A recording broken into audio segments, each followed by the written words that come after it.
Good afternoon, Rabun County. It's Roger Glenn with Poss Realty again, and I'm here today at Tiger Mountain Vineyards, and I'm here with Lisa Ezzard, and I'm going to let Lisa explain what her title is. I am the vintner at Tiger Mountain Vineyards. That means I'm both the vineyard manager and the winemaker. So I spend most of my time and have the greatest love for the land. Gorgeous, amazing Tiger Mountain Vineyards. My father was born here. I'm sixth generation on the mountain itself. Wow. So that's pretty amazing. And just for the folks that might not know where Tiger Mountain or the vineyards are, tell us where you're located. So we are in the northeastern Appalachians of Georgia, and we're about 20 minutes from the border of North Carolina. Clayton, Georgia is right down the street, about 1.5 miles or so. And far. Tallulah Gorge is about 8 miles from us, heading toward Atlanta. And we are a crossroads, Tiger. If you get to Tiger, you'll see a little drive-in movie theater, and we're right past that. And you'll also see Syrup City Lane, where they used to run Moonshine. So we have a lot of fun Appalachian history here.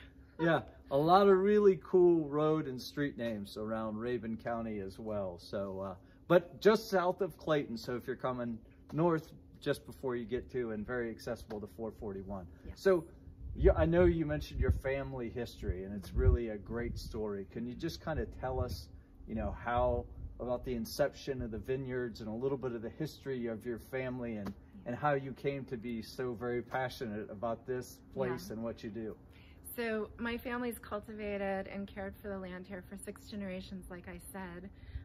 My grandfather, who built the stone farmhouse over that way. We'll get you a picture. Drug the stones down the mountain. My father was born there. And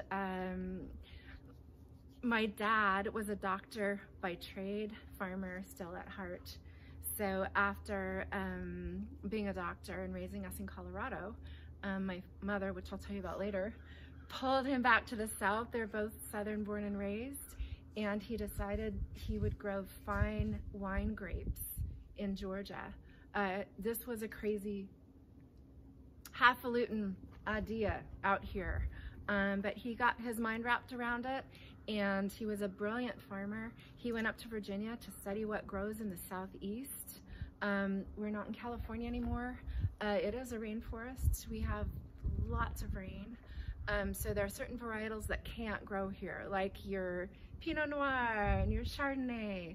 And those are all more dry, arid growing grapes. But he figured out what grew here. And we have the great grace of having amazing, beautiful soil. So we have that old granite from the Appalachians. Yeah. We're up on the hillsides. So it just took off.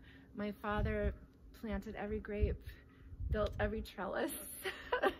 And when we were amazed when we came out here the first time, when he started growing on 10 acres, and we have 3 vineyards, we were just like, this is a miracle, Dad, how did you do this? And then he was just gonna grow initially, and then it just snowballed, and we got the winery, and then again we went in the winery, and we're just like, whoa! Yeah. And then he was making wine.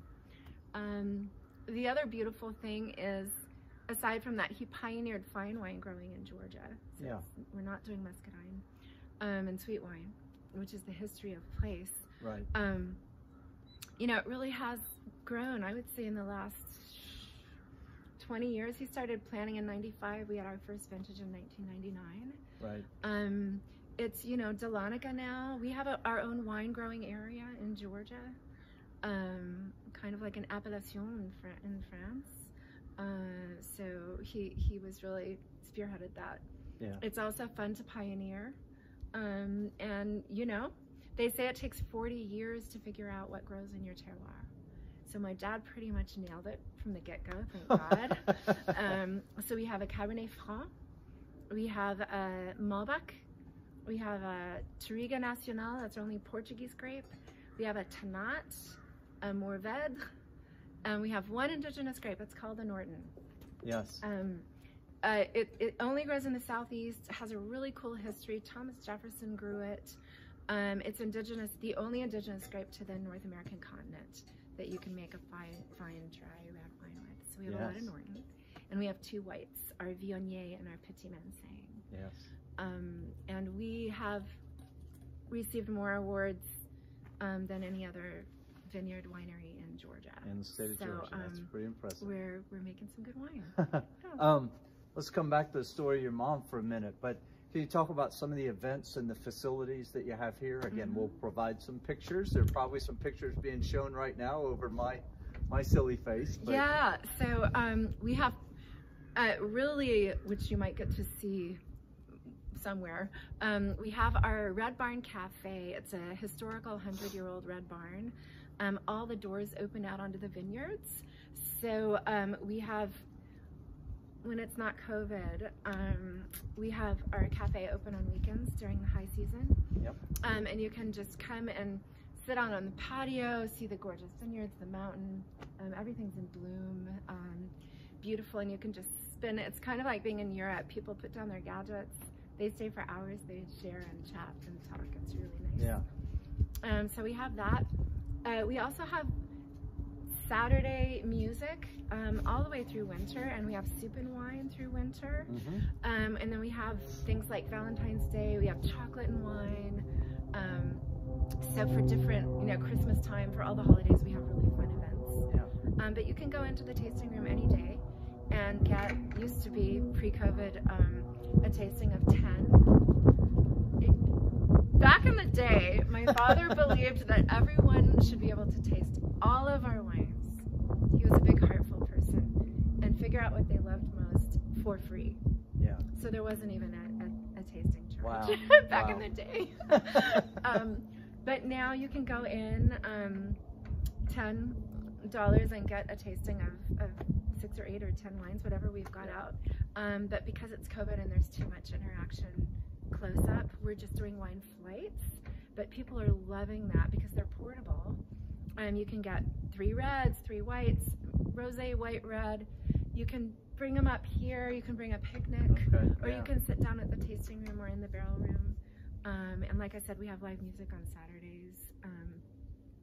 Monica Spears, someone, she's like a private Nora Jones concert. She just has an incredible voice, so that's always popular. And the event this Saturday is already actually up on the Park Bench site, so folks will have to check that out. And then we also have, we do weddings and bridal showers. I was going to ask you about events. And so forth. We have to kind of, we can't do that every weekend when our cafe is open. Right. But we do that. And we also have 2 really of my favorite events for wine club members. So we've got about 1,500 or more wine club members. And every year for the springtime, we do what's called Awakening the Vines. Okay. So it's an old Eastern tradition. My mom came up with this. So you get all the trimmings. We make a huge bonfire. And the Abominable Seed and Feed Band from Atlanta.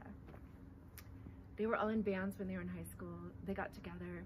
They dress up just crazy. Grapes and costume, and we all parade out in the vineyard and wake up the vines and have a big celebration up on the knoll. Wow. And when is that? So that's May. In May, okay. Waking up the vines, and then one of our really beautiful, we have a harvest party. Yeah. And that's for our wine club members too. So they come out and they harvest with us in the fall for the morning, and then of course we celebrate on the knoll with great wine and food. Yeah. And real quick, can you tell us what the wine club is? So it's not like some of the other wine clubs. We don't just send you wines. You buy your first case, it's your choice. You get a 20% discount.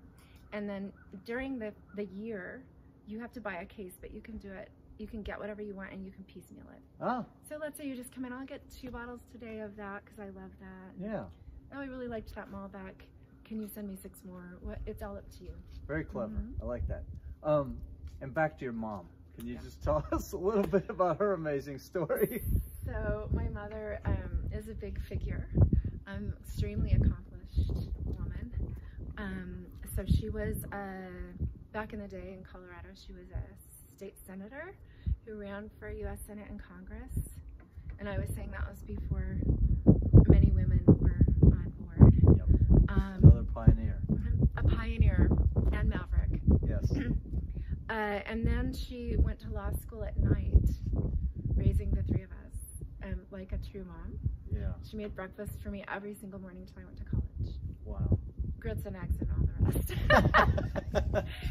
So, and then she, as she was a journalist by trade initially, so she came back to the South, started working for the Atlanta Constitution on the editorial board, and pulled my father back to the South. And she ended up giving up her career and writing a book called The Second Bud. It's an amazing story, lots of local color, about saving a family farm. Yeah. And jumping into a wine business in Georgia. Yeah. And she actually got Best Georgia Writer, however many years ago it was. Yeah. For that memoir. I think you'd mentioned she was also nominated for a Pulitzer. But she was, for all of her work with indigent people not getting representation in Georgia. And just for folks that want to look up your mom and her history, or maybe buy a copy of The Second Bud, what was her first name? So her first name is Martha. Is Martha. And my husband, who's a very old-fashioned Southerner, Martha. Gotta leave off the R, Martha. Okay, we got that. Well, Lisa, thank you for taking time to have us out today. We really enjoyed it. Folks, if you have not been here, it is spectacular. The facilities are amazing. A lot of different cool spaces. Again, it's sort of the off season to some degree because of the weather. Obviously here in North Georgia, it's a beautiful day today in mid-January. It's not bad at all in the mid-50s, but you can certainly easily envision when you've got the foliage in bloom how pretty it would be. And so you really got to come out and check this. And I'm gonna maybe go try a couple of these wines, and so I will get back to you. But they're all tasting. Yeah, all good stuff. If your business or organization would like to do an interview like this and be featured on the Rabun County Park Bench site, then just give me or Laura a call. It's free to all organizations. We're doing this to try to help the community and to combat COVID. That's my new enemy since I retired from the Army. So thanks, Rabun County. We'll see you next time.